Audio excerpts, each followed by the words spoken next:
Would you believe that one small habit could completely change your life? Have you ever considered that the actions you repeat every day, without thinking, can make you a completely different person a year from now? Today, I'd like to talk about James Clear's The Power of Small Habits, a book that has positively transformed the lives of countless people. This book demonstrates with scientific evidence the power of daily, small, repetitive habits. Rather than setting lofty, unrealistic goals, we often think that major change requires tremendous willpower. But this book says that belief is wrong. Instead, it teaches you how to understand the laws of habit formation that govern our behavior and how to create concrete ways to become the person you want to be through small changes. James Clear says, "Success isn't built by a single decision or a stroke of luck, but by a series of small actions." First, let's talk about the power of 1%. If you improve by just 1% today, the change won't be noticeable. For a week, a month, or 3 months, there might not be much difference. But a year later, the results returned with growth of more than 37 times. Conversely, if things get worse by 1% every day, our lives will collapse before we even notice. The scary thing about small habits is their cumulative power. The actions we unthinkingly choose today will shape who we will be tomorrow, and together, they will change our entire lives. Second, many people focus on setting goals. For example, goals like I will lose 10 kilo this year, or I will read 50 books. But Clear says this: goals alone are not enough, because goals only give us direction. It is the systems, the daily actions and structures that move us forward. Rather than aiming for weight loss, it's much more effective to create a system like, I take a 20-minute walk every day after dinner. Or if you want to increase your reading, create a system like I read at least 1 page of a book for 10 minutes before work. Without a goal, you lose direction, but without a system, you can't even move. The third is the connection between identity and habit. We often say, I need to exercise, or I need to be more diligent, but this approach easily falls apart. Clear tells us that before we take any action, we must first define what kind of person we want to be. I am a person who lives a healthy life. I am a person who grows every day, is how I define myself. Actions emerge from identity, and repeated actions reinforce that identity. People who think, I'm a runner, wear running shoes even on rainy days. At this point, running becomes more than just exercise. It becomes an act of proving who you are. Fourth, Clear introduces 4 rules for forming good habits. The first rule is, make it clear. All habits start with a cue. Do you want to go to the gym but always put it off?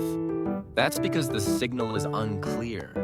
Our brains are more likely to act when the when, where, and what is clear.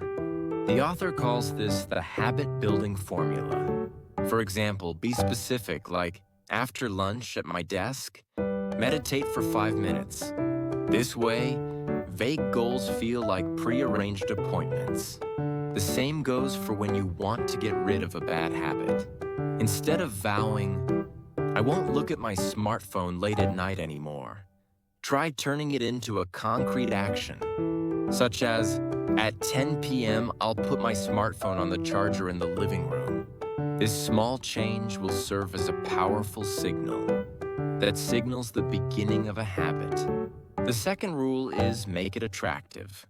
To maintain a habit, it must be followed by enjoyment, because the human brain craves pleasure and reward. The author proposes an ingenious method called temptation binding. We pair the actions we have to do with the actions we want to do. Can you give me an example? Decide, I'll only watch my favorite dramas or podcasts while I'm working out. This way, the arduous act of exercising becomes an attractive opportunity to enjoy something you love. Our brains naturally associate reward with pleasure, which motivates us to repeat behaviors. The third rule is make it easy. The most important thing when starting a new habit is to reduce friction. At this point, the author emphasizes the 2-minute rule.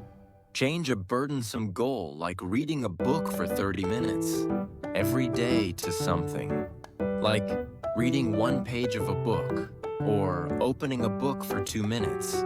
Exercise becomes change into workout clothes, and practice guitar becomes try playing the guitar. By making this initial action so easy, we can take the first step without resistance. Once you start, most people will continue the behavior for more than 2 minutes, because the important thing is the beginning itself. The fourth and final rule is, make it satisfying. We tend to repeat behaviors when they are immediately rewarded. However, the rewards of good habits are long-term, while the rewards of bad habits are immediate. It is important to bridge this gap. Give your good habits instant gratification. The author recommends habit tracking, even just marking exercise completed on our calendar, or writing a line in our reading notebook can give us a sense of accomplishment and satisfaction.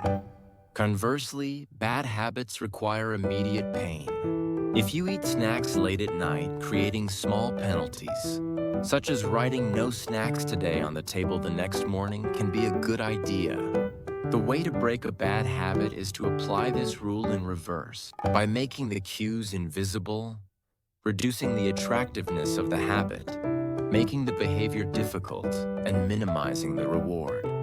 For example, if you want to watch less TV, you can tuck the remote deep in a drawer and force yourself to enter your Netflix password every time. Although seemingly small, these environmental changes can profoundly alter our behavior. Clear also emphasizes the importance of environmental design. He says, "You don't lack willpower. Your environment determines your actions." Simple changes like removing snacks from sight, keeping a book you want to read on the table, and turning off phone notifications can help us make better choices. Remember, good habits aren't formed by willpower, but by your environment. Finally, we often strive for perfection, never even getting started, or giving up on all our efforts after a single mistake. Clear advises, don't miss twice in a row, even if you make a mistake. It's okay to miss once. The important thing is consistency. Doing a little bit every day, even if it's not perfect, and repeating it over and over again will ultimately produce amazing results. What do you think? This book teaches us that it's not grand changes, but the small, everyday choices that add up to transform our lives. While listening to the reading today, did you have any thoughts like this? Why have I only dreamed of perfect change all this time? I've gained the courage to create one small habit. The message this book conveys is simple yet powerful. Habits are your destiny. Starting today, you too can start a small habit of growing 1% every day. Those small steps add up, and in a year, your life will have changed in an unimaginably positive way. We support your small actions, and we will come back with a better story next time. Thank you. If you liked today's content, please like it, please subscribe, and turn on notifications. Also, please share this with everyone around you. Your encouragement is a huge help in making videos. We will always reward you with good videos.